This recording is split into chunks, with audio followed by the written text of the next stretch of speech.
नमस्कार, मैं हूं अनुराग चड्ढा। इनसाइड विद अनुराग में आपका स्वागत है।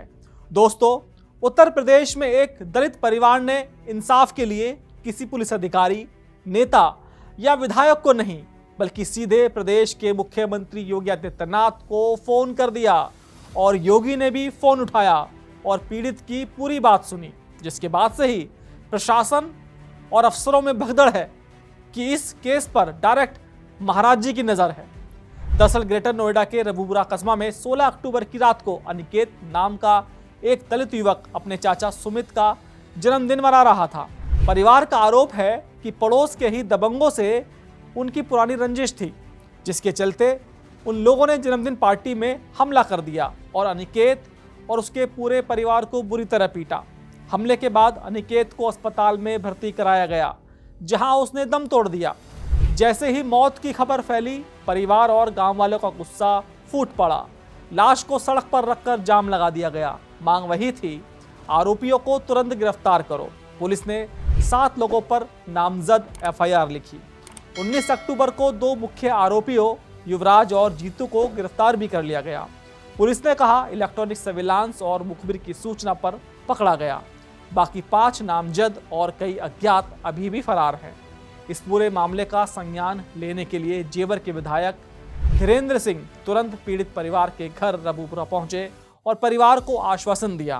अब आप सोच रहे होंगे कि ये तो नॉर्मल है, हर बार होता है, लेकिन नहीं, मामला सिर्फ यहीं पर खत्म नहीं हुआ, क्योंकि धीरेन्द्र सिंह परिवार से बात करके 2-4 फोटो खिंचवाकर वहां से चलते नहीं बने, बल्कि उन्होंने अपना फोन निकाला और फोन कर दिया सीधा प्रदेश के मुखिया योगी आदित्यनाथ को।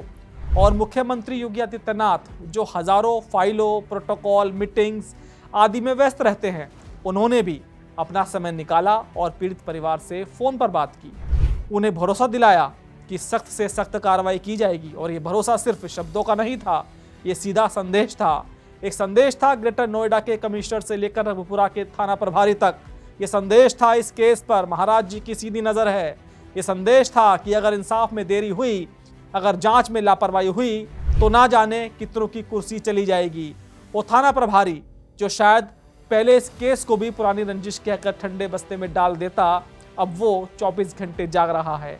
बाकी 5 फरार आरोपियों को पकड़ने के लिए हर जगह दबिश दे रहा है। क्यों? क्योंकि उसे पता है कि ये फाइल अब सिर्फ रबूपुरा थाने की नहीं है, ये फाइल अब लखनऊ में मुख्यमंत्री के दफ्तर की है। अब आप सोच रहे होंगे कि योगी के एमएलए, विधायक और खुद मुख्यमंत्री इतने एक्टिव क्यों हैं? तो मैं आपको बता दूं कि बीजेपी और खुद योगी आदित्यनाथ ये अच्छी तरह समझ गए हैं कि अगर 2027 में जीत चाहिए तो जिस कुर्सी पर वो बैठे हैं वो कुर्सी बिना दलितों के साथ के नहीं बचेगी। और इसके लिए सबका साथ चाहिए। और भाजपा के साथ सबका विकास का नारा तो तब तक खोखला है जब तक सबका विश्वास ना हो। और विश्वास सिर्फ भाषणों से नहीं आता, विश्वास आता है एक्शन से। जब एक दलित परिवार पर हमला हो और सरकार का सबसे बड़ा नुमाइंदा खुद फोन करके पूछे कि क्या कार्रवाई हुई, उससे विश्वास आता है। जब जमीनी हकीकत पर पार्टी के नेता और कार्यकर्ता पहुंचते हैं, उससे जनता में विश्वास जागता है कि हमें इंसाफ के लिए सिफारिशें नहीं लगानी पड़ेंगी। अगर इंसाफ में देरी होगी तो खुद मुख्यमंत्री हमारे बदले की बात करेगा कि भाई कार्रवाई कहां तक पहुंची। दोस्तों, अनिकेत को और उसके परिवार को इंसाफ मिलना ही चाहिए। और सिर्फ उन 2 आरोपियों को नहीं, बल्कि उन सभी 7 नामजद और बाकी अज्ञात आरोपियों की गिरफ्तारी होनी चाहिए। और वो होकर रहेगी, क्योंकि ये जो भरोसा खुद मुख्यमंत्री ने पीड़ित परिवार से बात करके दिलवाया है, वो साफ करता है कि इस मामले में कोई चूक नहीं होगी। दोस्तों, ये जो योगी आदित्यनाथ का ऑन द ग्राउंड मॉडल है, जहां विधायक, मंत्री सिर्फ एसी कमरों में नहीं बल्कि धूप में जनता के बीच जा रहे हैं, ये उनकी सरकार की छवि के लिए भी ज़रूरी है और उनके सियासी भविष्य के लिए भी। दोस्तों, मेरा ये विश्लेषण आपको कैसा लगा कमेंट बॉक्स में ज़रूर लिखकर बताइएगा। साथ ही साथ मेरे चैनल को सब्सक्राइब करना बिल्कुल मत भूलिएगा।